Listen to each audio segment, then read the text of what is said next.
aha moment to just hit them. And when I give them very practical insights and information, they give me these bewildered looks as if surely that's not it. It must be something else. But what people don't understand is that in order to publish and write 9 books, in order to have a podcast that has lasted a decade, in order to be featured on television, in magazines, respected highly around the world by people in all arenas, political, business, sports, entertainment, everywhere, to have that level of impact, you cannot just be doing just ordinary average things. And so I tell people that discipline has been the key to my success because, first of all, I always tell people that you're going to always have competing priorities and interests in your life.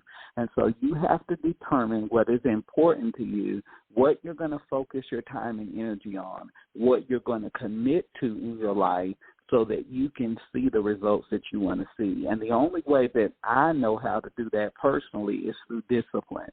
And so discipline has helped me to establish, as I talked about on the last show, the things that I must absolutely do every single day, the things that are not important, to identify the energy drainers and time depleters in my life, and to give myself fully, let me say that again, give myself fully to my most important priorities. And so as I have done that consistently, it has been the thing that has most contributed to my success.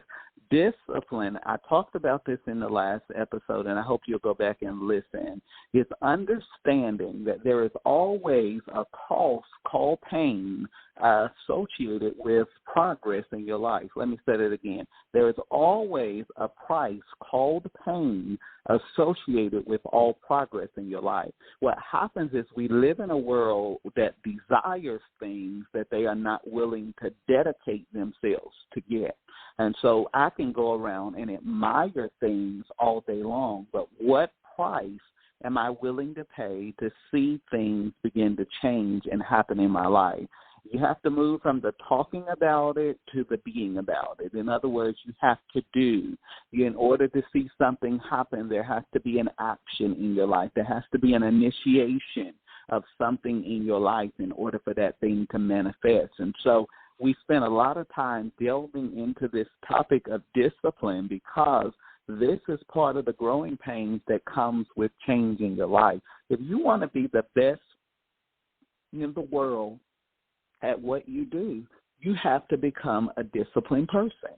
If you want to be known as the top in your industry, your field, your discipline, you have got to devote yourself to being a disciplined person so that you can stay on the cutting edge in the world and whatever it is you're endeavoring to do and to build. And so I just think that is absolutely essential and important for us to understand.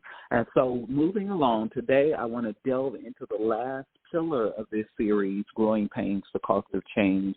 And today I want to talk about dimensions. After you've had the dilemmas and the discomfort and the discipline, you break your way into the next dimension in your life. And I want to start off with this precursor and to tell you that discipline is the entrance and the passport into the next dimension of your life. So you can take copious notes and you can listen to this podcast. You can dissect it inside and out. But the reality is that if you're going to move into the next dimension of your life, you have got to be a disciplined person. Discipline is that great bridge between what could be for my life and what I choose to build with my life. Let me say it again.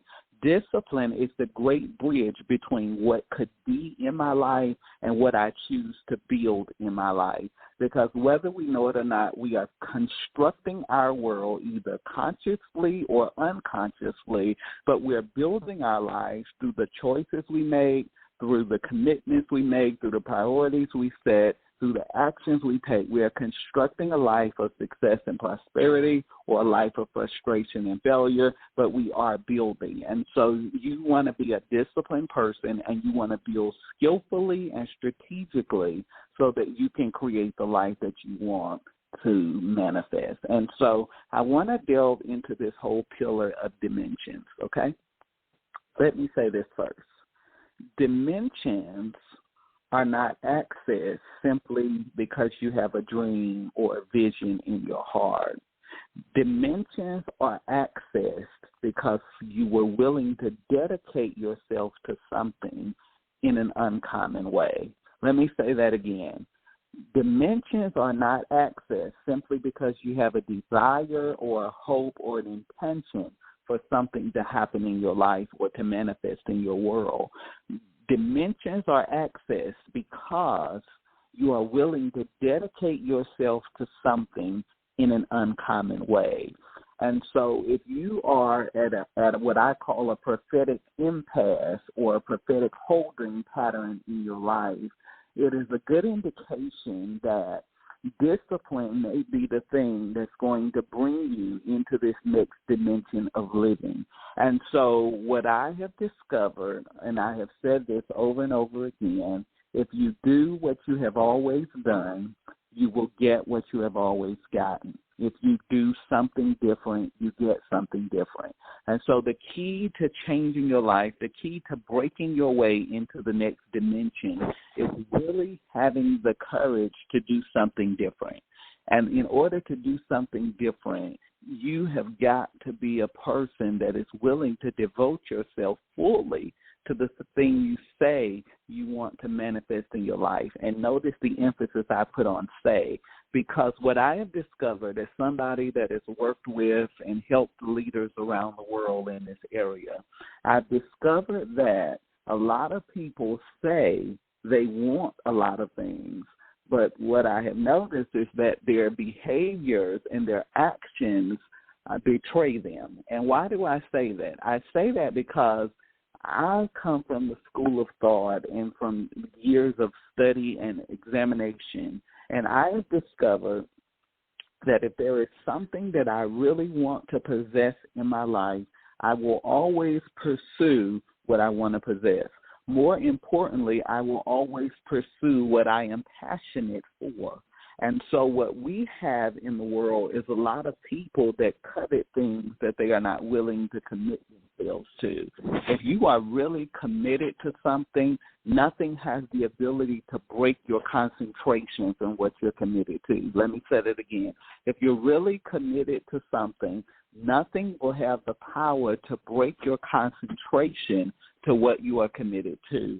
And so new dimensions in your life are accessed because of dedication. New dimensions are also accessed in your life because you have discerned them. A lot of things, what people do not understand, and this is what I always say about possibilities and opportunities. You want to know a pillar to success in life. It is the ability to perceive or to discern opportunities where nobody else can see them. The thing that has set me apart and that has separated me from other people is my ability to see opportunity in obscure places. There are people that I could take somewhere and show them and say, this is a great opportunity. And they will look at me like, is something wrong with this dude? What is going on with him? I don't see an opportunity. I just see obscurity. I see something that is not going to work.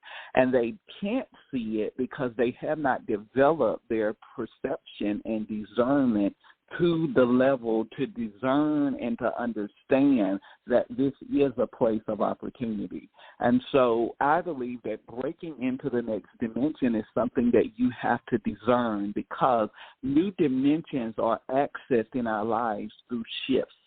And one of the greatest keys to your success is knowing when to shift. And so I call it the ability to pivot or the ability to transition or whatever you want to call it. But it's the ability to perceive that this is a significant moment and I need to seize it if I want to change my life. And so I think that if you want to really break your way into the next dimension of living, you have to be a person of discernment. You have to have the ability to see that which is blind to the naked eye. Let me say that again. You have to have the ability to see that which is blind to the naked eye. In the last year, as COVID-19 violently beat upon the world, I was inundated with leaders reaching out about leadership